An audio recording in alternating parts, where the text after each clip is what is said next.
आज की रेसिपी देखने के बाद मेरी यूट्यूब फैमिली किसी के घर में अगर दूध फटता है तो कभी वेस्ट नहीं करेंगी।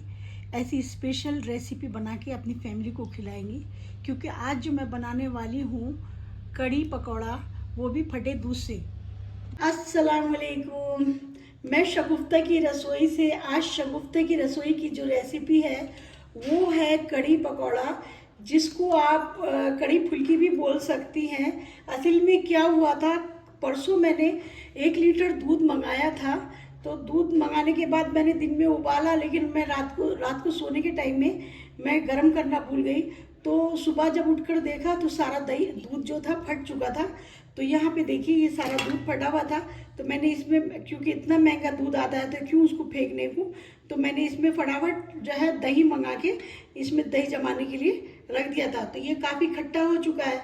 एक दिन मैंने ऐसे ही छोड़ दिया था इसको रख के, तो मैंने सोचा क्यों इसको ख़राब करने को, उससे बेहतर है हम इसमें कड़ी पकौड़ा बना लें। चलिए शुरू करते हैं। कड़ी पकौड़ा एक ऐसी रेसिपी है जो बहुत आसानी से बन जाती है और गर्मी में खाने में भी बहुत टेस्टी लगती है। और हमें क्या क्या चाहिए वो सब हमारे घर की चीज़ों से बनके तैयार हो जाती है। ये आपने तो देखा है, 1 लीटर दूध से मैंने जो दही जमा के रखा है, ये 1 लीटर दूध का दही अच्छे से जम चुका है। और यहाँ पे मैंने एक मीडियम साइज़ की प्याज ली है जो कि एकदम बारीक तरीके से काट के रखी है। और यहाँ पे मैंने 250 ग्राम ये फॉर्चून का बेसन लिया है। और ये बेसन तो बहुत अच्छा होता है, आपको पता ही है, मैंने इससे पहले भी बताया, क्योंकि मैं हमेशा ज़्यादातर यही इस्तेमाल करती हूँ। तो ये सारे बेसन में मुझे कड़ी नहीं बनानी है, आधे बेसन में मुझे पकौड़ा बनाना है और आधा जो है कड़ी बनाने के लिए इस्तेमाल करना है। और बाकी मैंने लहसुन अदरक का पेस्ट लिया है। चलिए शुरू करते हैं। कड़ी पकौड़ा बनाने के लिए हमें सबसे पहले क्या करना है, मैंने यहाँ पे 1 चम्मच मैंने तेल गरम करने को रखा है। और ये जो प्याज है तो मैं यहाँ पे डालूंगी।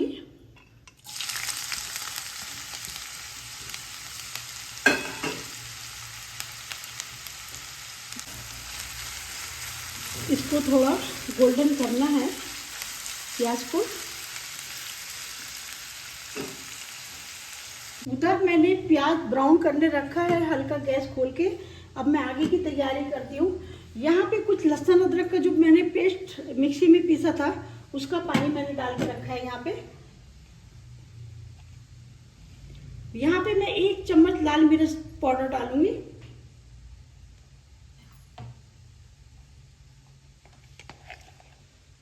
ये 3 चम्मच हल्दी पाउडर डाला मैंने। 1 चम्मच नमक डाला। 2 चम्मच धनिया पाउडर डालूंगी।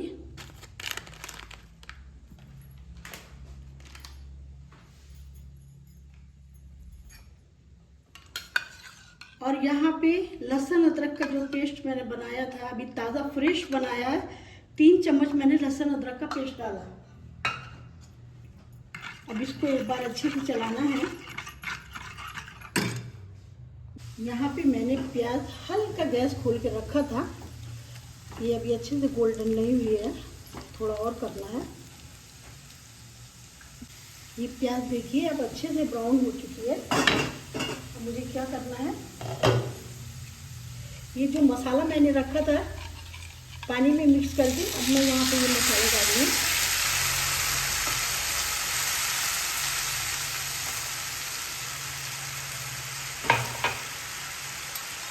तो थोड़ा पानी और डालूंगी मैं।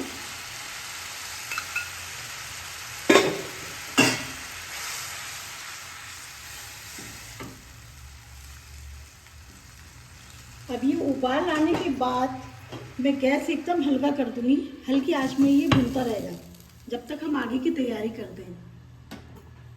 उधर मैंने मसाला भूनने के लिए रख दिया है।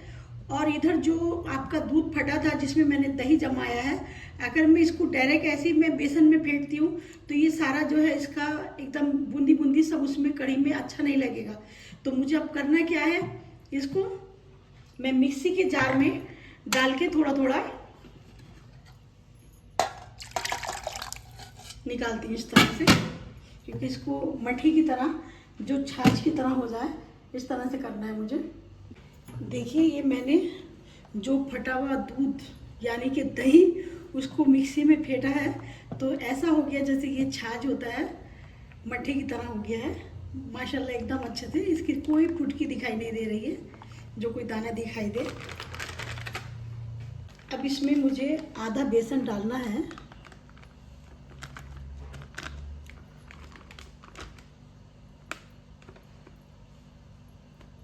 ये देखिए मैंने आधा बेसन भून लिया है, उसी से पकौड़ा बनाऊंगी मैं। अब इसको मुझे अच्छे से फेंटना है ताकि इसका गांठ इसमें नहीं रहना चाहिए।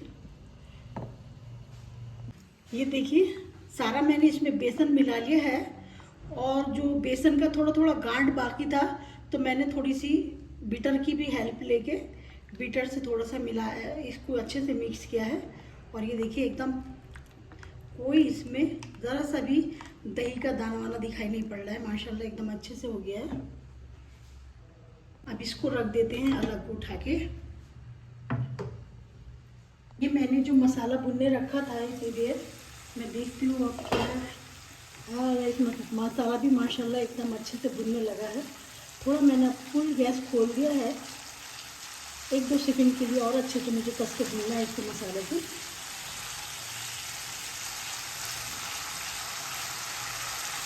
अब ये एकदम अच्छे से भुन गया है। और जब कभी भी आप इसका मसाला भुनें कढ़ी का तो इसमें सरसों का तेल ही डालें, क्योंकि कढ़ी में जो है सरसों का तेल में ज़्यादा अच्छा रहता है। मैं गैस थोड़ा हल्का कर देती हूँ। और जो मैंने ये दही में बेसन फेंट के रखा था, और मैंने आधा चम्मच इसमें हल्दी और डाला था, मैं आपको बताना भूल गई। अब मुझे यहाँ पे डालना है।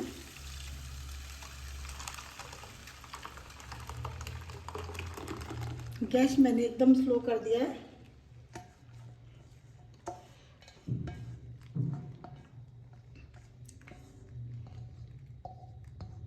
क्योंकि स्लो इसीलिए किया है, डालने के टाइम में फिर गांठ पड़ने का डर होता है।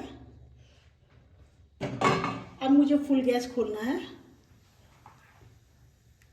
जब तक इसमें अच्छे से उबाल नहीं आ जाए तो इसको आप कंटिन्यू चलाते रहिए। अगर ज़रा भी छोड़ेंगे आप तो फ़ौरन इसमें नीचे जम जाता है और इसका गांठ बन जाता है एकदम से। अब यहाँ पे मैंने थोड़ा सा ये बोल पखाला था तो इसका मैं थोड़ा सा जो पानी है वो भी इसमें डाल देती हूँ। और पहले मसाला भून के उसके बाद जो कढ़ी बनाई जाती है, एक तो बन भी जल्दी जाती है, और जो साथ साथ में बेसन के साथ मसाला डालो तो उसमें बाद में कचान जैसी आती है मसाले की। तो इस तरह से आप बनाइए, बहुत अच्छा होता है इस तरह से बनाने से। अगर वीडियो अच्छी लगे तो एक लाइक ज़रूर कर दीजिए। अब मैं जब तक इसमें उबाल नहीं आता मैं ऐसे ही कंटिन्यू चलाती रहूँगी। उबाल आने के बाद आपको दिखाती हूँ। देखिए अब इसमें एकदम अच्छे से उबाल आ चुका है।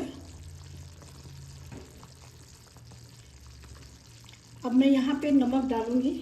नमक मैंने पहले इसीलिए ज़्यादा नहीं डाला क्योंकि नमक डालने से क्या बोलते हैं उबल के बाहर निकलता है और गांठ पड़ने का भी डर होता है, तो इसीलिए नमक एक उबाल आने के बाद से डालेंगे तो ज़्यादा अच्छा है। मैंने आधा चम्मच काला नमक डाला, 1 नमक सादा नमक और डाला है, 1 चम्मच। इससे पहले भी मैंने 1 चम्मच डाला था। अब मुझे इसको ढकना भी नहीं है और एकदम हल्की आंच में थोड़ी देर के लिए ऐसे ही छोड़ देना है। मैं गैस हल्का कर देती हूँ और ये खोल के मुझे हल्की आंच में पकाना है।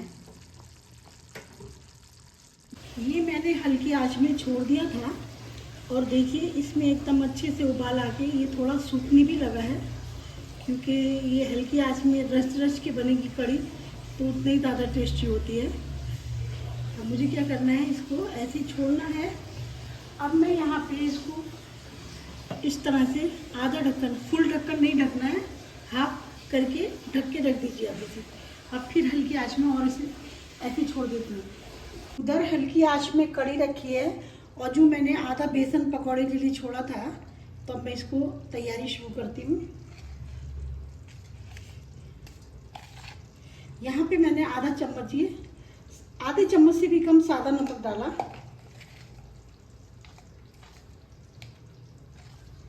और आधे चम्मच से कम मैंने काला नमक डाला। अब इसको इसी तरह से जैसे मैं बनाती हूँ, मैंने इससे पहले जो रेसिपी दी है दही फुल्की की, इसी तरह से हल्की हल्की उसमें इसको फेंटना है।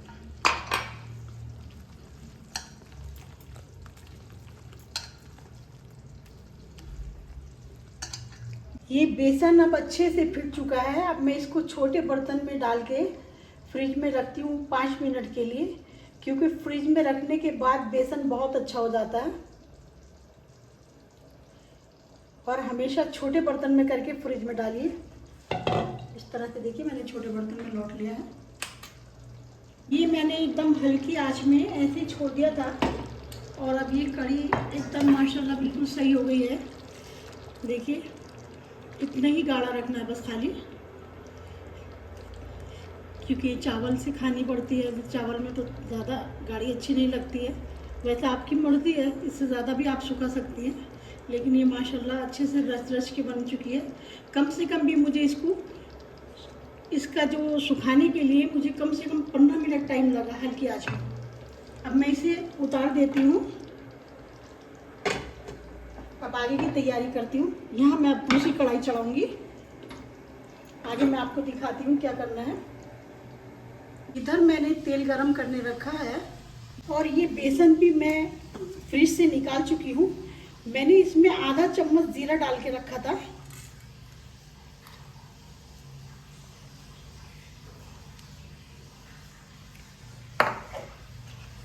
यहाँ पे एक छोटे साइज की मैंने प्याज ली है, जो कि मैंने काटी है बारीक करके, और थोड़ा धनिया पत्ता लिया है, थोड़ा हरा मिर्च लिया है। इसको बेसन फेंटते के साथ नहीं डालिए। जब आप इसका पकौड़ा बनाने लगे यानी कि फुल्की बनाने लगे तो तब आप इसको डालिए, क्योंकि अगर आप पहले से डाल के रखेंगी और इसमें मिक्स कर देंगी तो ये पानी छोड़ देता है बेसन। इस तरह से देखिए।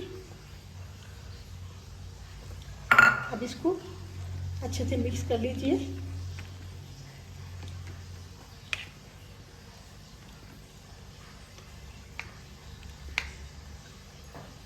ये अब तेल मैंने अच्छे से गरम कर लिया है और जब अच्छे से गरम हो गया, इसकी झली निकलने के बाद मैंने गैस एकदम हल्का कर दिया है और ये सब मैंने रेडी करके रखा है, मिर्ची प्याज वगैरह डाल के। अब इसके पकौड़े बनाने की तैयारी करते हैं।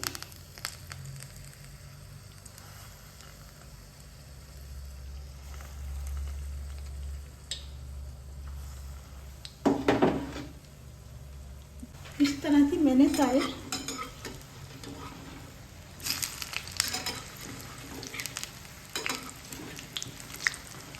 इतना है।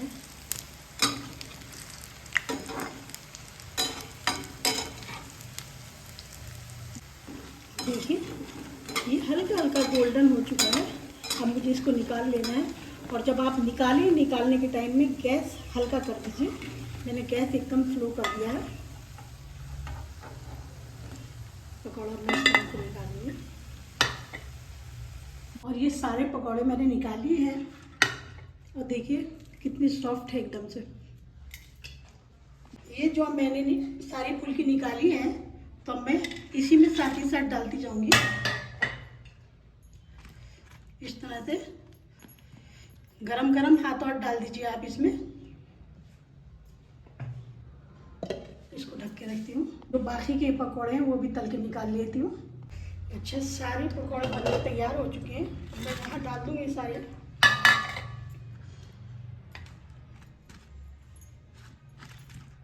इस तरह से आप कर दीजिए।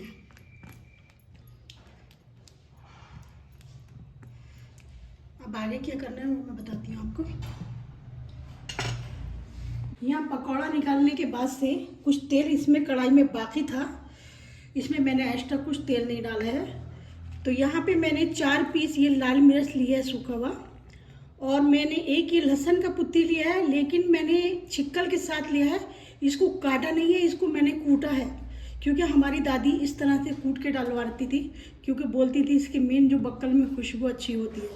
तो मैं यहाँ पे ये पहले लाल मिर्च डालूंगी। इस तरह से देखिए मिर्च हो गई। अब मैं यहाँ पे लहसुन डालूंगी।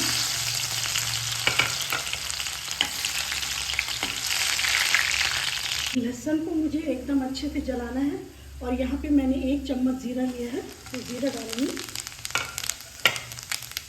यहाँ मैंने आधी चम्मच से भी कम हींग लिया है, वो हींग डालूंगी।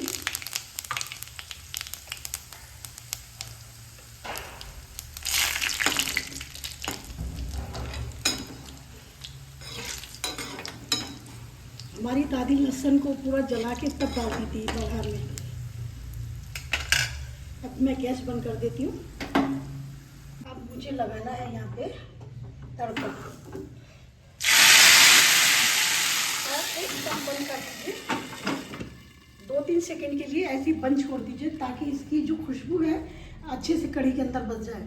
अगर हमारी कोई चीज़ बिगड़ रही है और सही टाइम पे हम अपना दिमाग लगाएंगे तो इसी तरह से एक टेस्टी रेसिपी बनके तैयार होती है। और अभी गर्मी का टाइम है, ज़्यादातर घर में दूध फट जा रहा है। दूध फटते के साथ अगर हम उसमें दही डालते हैं और फिर एक स्पेशल रेसिपी बनके तैयार होती है। आप इसी तरह से अपनी फैमिली को ये स्पेशल रेसिपी बना के खिलाइए और फैमिली के लोग भी खुश हो जाएंगे। वीडियो अगर अच्छी लगी तो प्लीज़ लाइक कीजिए, शेयर कीजिए, सब्सक्राइब कीजिए, दुआओं में याद रखिए। इंशाल्लाह जल्दी एक नई रेसिपी के साथ मुलाकात होगी।